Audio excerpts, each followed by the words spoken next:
Blah, blah, blah, blah. Funnily enough, the last time I did a book recommendation video, I'm pretty sure was last year. I think it was the first ever video I uploaded onto my channel, and it was at the start of lockdown. Here we are again. So it is day one of a Liverpool lockdown for me. So I kind of wanted to just sit down, film a video. I thought of doing another just general book recommendations video, but the other day over on Instagram I went onto my stories, asked you guys to send me book requests for book recommendations.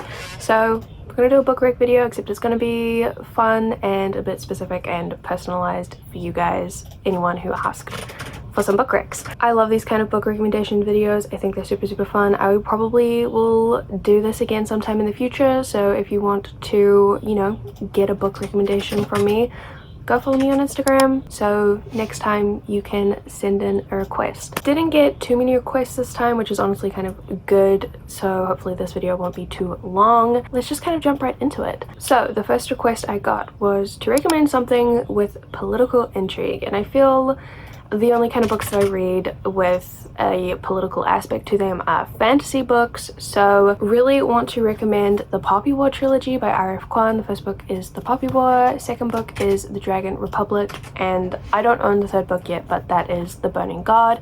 Completed trilogy. This is incredible, like some of the best fantasy I've ever read. It is very dark, so check trigger warnings online, but I mean, if it's not obvious by the title of the first book, this series is based around a war called the Poppy War, and we follow our main character Rin as she kind of leaves her hometown and is trained to fight in this war pretty much. Just everything about this is incredible. Can't recommend this enough. This is also based on real Chinese history. I will leave a link to a blog post article down below that kind of goes into more detail, explains it all really well. Highly rate this though, can't go wrong with it unless it's like too dark for you. As I said, this is very dark fantasy, but if you can handle dark fantasy, oh my gosh, pick this up, you will absolutely love it. And I also want to mention the Bone season series by Samantha Shannon. This is book 4. I don't have the first 3 books in the series, and I mean, this is fantasy, but it's also kind of like a little bit of a dystopia vibe. So this is set in future London, I think in like 2050, and there are people called clairvoyants who have kind of spirit magic, and basically the government in London very much wants to get rid of all of these clairvoyant people. And it's not just the government in London. Later on in the series, like in this book is set in Paris, the 4th book, Mask Falling, so it's kind of becoming like this worldwide thing. Governments are trying to get rid of these clairvoyant people, and you kind of realize very early on in the series, I think like the end of book 1, maybe book 2, that just everything is so corrupt. The government is just absolutely fucked in this series. It is so great. So political intrigue in that aspect, highly recommend this. 4 books are out at the moment. Samantha Shannon is writing the next 3 books. I'm pretty sure this is going to be a 7-book series, and there is going to be a wait time for the last 3 books to come out, but I would recommend getting started on this series now. It is really so good. Someone asked for mystery book recs. I don't read a whole lot of mystery books, but the few that I've read and that I've absolutely loved, I'll start with 2 YA series, surprisingly. The first one I don't own physical copies of, but that is the truly Devious trilogy by Maureen Johnson. I genuinely devoured these books. I think I read the first 2 books in like 6 hours. I just sat down, read both of them back to back, and then I had to wait a year for the 3rd book to come out, which was agony, because the mystery in the series is just so fun. Basically, we follow Stevie, who's really into true crime, and she applies to get into this elite academy for teenagers who have very like specific interests, and they get taken to this kind of academy where they are allowed to pursue their interests, right? And so Stevie applies, and in her application she basically says that she wants to come to this academy so she can solve the unsolved crime that happened at this academy. Basically, this academy years ago, I think the year that it first opened, there was this crime that took place kind of as a mystery. No one really knows how it happened, anything like that, and no one thinks that it's ever going to be solved. Stevie is determined to have a go at cracking the case, so she gets in, and that's kind of what the story follows, her solving this really old unsolved case, but also mysterious sort of crime is going on in the present day as well. Super fun. I genuinely think this is just peak storytelling. It's so good. Highly rate it. Kind of like completely different from that, I want to recommend a paranormal mystery thriller series, and that is the Daya trilogy. So the first book, Unbecoming of Daya, second book, The Evolution of Daya, and the third book, The Retribution of Daya. These are so, like, genuinely thrilling, I think. Mystery thriller. So good. Basically, the story starts in the first book. We meet Mara, and I believe it might be like the prologue. Right at the very start, we see that Mara is in this kind of accident with a bunch of her friends, and she's either the only one who comes out alive or like without any serious injuries. It was super traumatic basically, and so straight away at the start of the book we see Mara's family. They decide to move to this new town. Mara starts off at a new school, hoping that, you know, this fresh start will help her heal from this trauma. But it becomes very obvious very quickly that Mara has changed because of this accident, since this accident, and I mean it's paranormal, so it's like she's not necessarily normal after the accident. I don't want to spoil anything, but she changes and not in a normal way, okay? This is just such a fun series. Me and all my friends read this in high school. We absolutely loved it. Some of my friends read this genuinely, like couldn't read it at night, couldn't go to sleep after this because it was that kind of spooky. Will say, trigger warning for mental health, kind of. Basically after this accident, when things start changing for Mara, she tries to talk to people about it, and you know, they kind of just call her crazy, brush her off. There are some really gruesome kind of scenes to do with like self-harm and things like that. At one point Mara gets sent to a mental institution, things like that. So mental health is like a very it is discussed a lot in this. I mean, I don't want to say that it is about mental health because obviously it's paranormal and people just think that she's crazy, but these things are actually happening to her. But there are some kind of gruesome, horrific scenes in here, so if you are not into that, you probably won't like this. But if you kind of like dark, gritty, paranormal YA, this is so good. Can't recommend this enough. I actually really want to reread this sometime soon because it's been a hot second, and I'm kind of waiting for October, you know, spooky month, to reread these. I might do a little vlog on my channel. Spooky month. But yeah, highly rate these. I wish more people read this and loved this.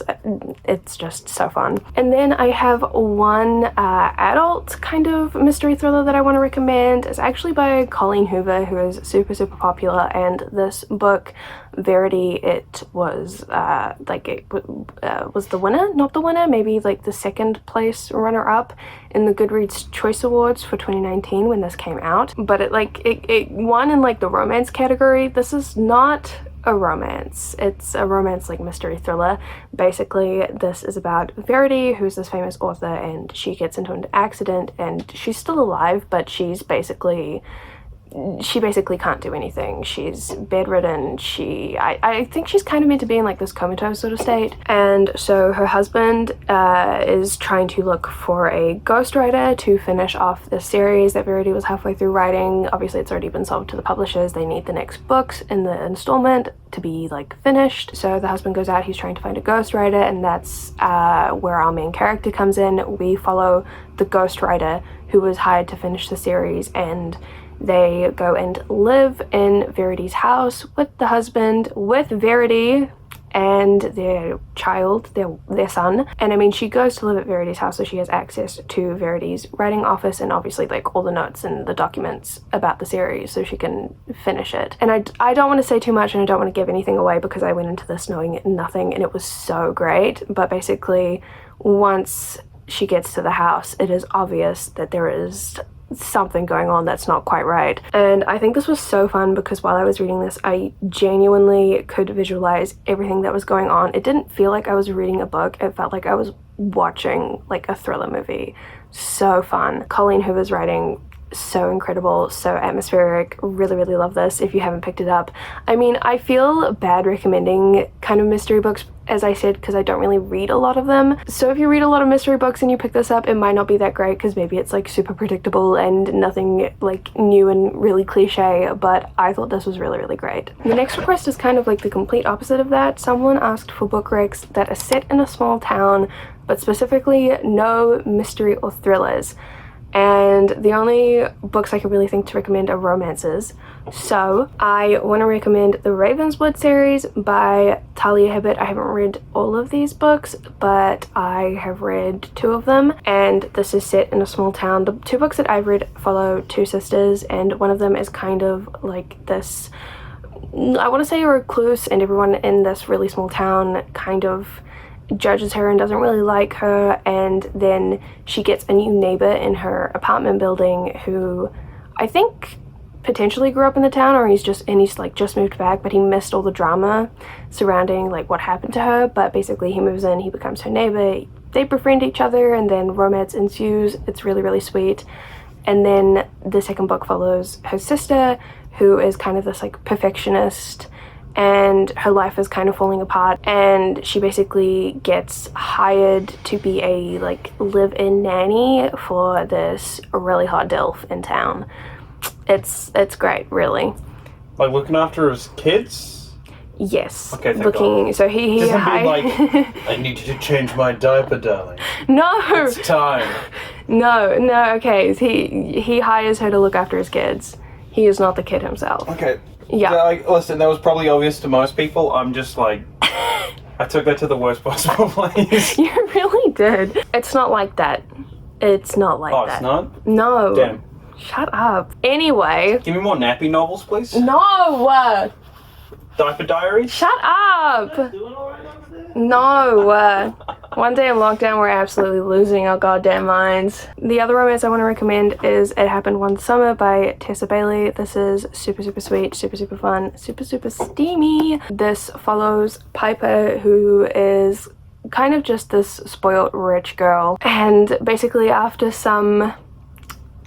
a little bit of drama, which results in Piper getting arrested, her stepdad kind of is just like, that's it, I'm sick of this, you're hopeless, I'm gonna send you like away to this small town where your dad used to live. Her dad died when she was very young, so going back to her hometown, except she doesn't like know her hometown at all, right? She gets cut off from her allowance, you know, the family fortune, whatever, sent off to this tiny seaside town. Everyone kind of expects her to not be able to handle it and for her to just crumble and beg to come back home, but Piper is like better than everyone thinks that she is. Piper's incredible. I love Piper, and it's in this little small seaside town where she meets Brendan, who is the captain of a fishing boat. He's a fisherman. So this is like, I don't know, this is a very like multi-layered romance. It's super great. Brendan's this big grumpy guy, and him and Piper get off on the wrong foot. You know, Brendan's kind of like everyone else. He thinks Piper's just this shallow materialistic girl who doesn't belong in this little town, and Piper is determined to prove everyone wrong because she's kind of just sick of being taken for granted by people. Highly rate this. I will say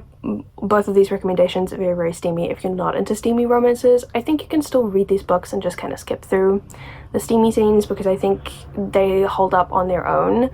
Like, they're more than just smut, you know? So highly rate both of these. Definitely recommend picking them up. While we're talking about romances, my friend Danny asked for some wholesome sapphic romance recs, and while I read a lot of sapphic books, I don't know how many of them count as like wholesome, but definitely can recommend the historical fiction romance Trilogy by Olivia Waite. The first book is The Lady's Guide to Celestial Mechanics, I think, and it's the only one that I've read, but I do plan on finishing the series at some point. The first book was really, really sweet. It follows what is she? I'm pretty sure she's a widower. I'm pretty sure woman who's a little bit older, her husband dies and he was an astronomer, and she needs to find someone to kind of finish off his work, and so she hires this younger girl who is really like into astronomy. She's really, really good at it, but because she's a woman, no one, like, she can't really technically be hired or anything like that.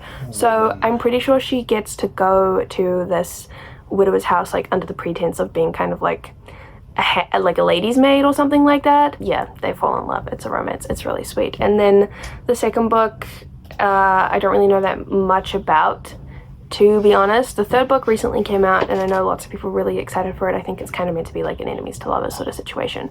So, highly rate at least the first book, but from what I can tell, everyone kind of just genuinely loves the series, so recommend that. And I mean, I know that Danny has already read this, but for anyone else who hasn't, highly rate One Last Stop by Casey Mcquisten. This is kind of a little, like, almost like a sci-fi sapphic romance. So this follows August, who moves to New York, and one day on the train she sees this really hot girl. Her name is Jane, and August basically keeps running into Jane on the subway. One day she asks Jane out, but Jane seems like oddly hesitant, and it kind of just turns out that Jane is stuck on the train. Jane is stuck in time on this train. She cannot leave the train. She is from the 1970s, I think. Yeah, and so basically it's kind of like they're trying to figure out why Jane is stuck on this train, if Jane can get unstuck from the train and kind of brought into the present time, or if she gets unstuck, if she'll get back, you know, get sent back to the 70s. It's really, really sweet. I spent like the last 100 pages like in tears, because it was just so sweet and awesome and really, really beautiful. And I mean, if you've read Casey Mcquisten's other book, Red, White and Royal Blue, you know Casey Mcquisten has like this really fun writing style. So this book is really just, it's just great all around. Highly recommend. Also, speaking of romances, somebody asked for weird girl and cold boy romance recs. I actually just kind of like thinking about it, I could honestly recommend Act Your Age Eve Brown, because Jacob, the love interest, the like hero of this book, he thinks Eve is so strange. He thinks Eve's just this weird random little lady who tries to apply to work as a chef in his hotel, and he comes across as really like cold and formal, and this is really, really sweet. This is the third book in the Brown Sisters trilogy by Talia Herbert. You don't technically need to read the other books though to read this one. Highly rate this. That's kind of like the only book that I can think of that has like a weird girl character though. But recently I read Twisted Love by Ana Juan, which is a brother's best friend romance, also kind of like a dark mafia sort of romance, like sort of, like slightly, but the love interest in that is, he comes across like very, very cold-hearted, very, very closed off to the world, and he really falls in love for his sweet best friend's sister. It's really nice. I was genuinely surprised by how much I really liked this book. I genuinely, even though I really liked it, couldn't actually really tell you what it's about, because it's really simply just they fall in love. But it's really good. It really worked for me. If you don't mind brothers best friend romances, rate it. It was good. Available on Kindle Unlimited. And then someone asked for book recs that have haunted houses in them, and I had to check this. I don't think I've actually read any books that have a haunted house,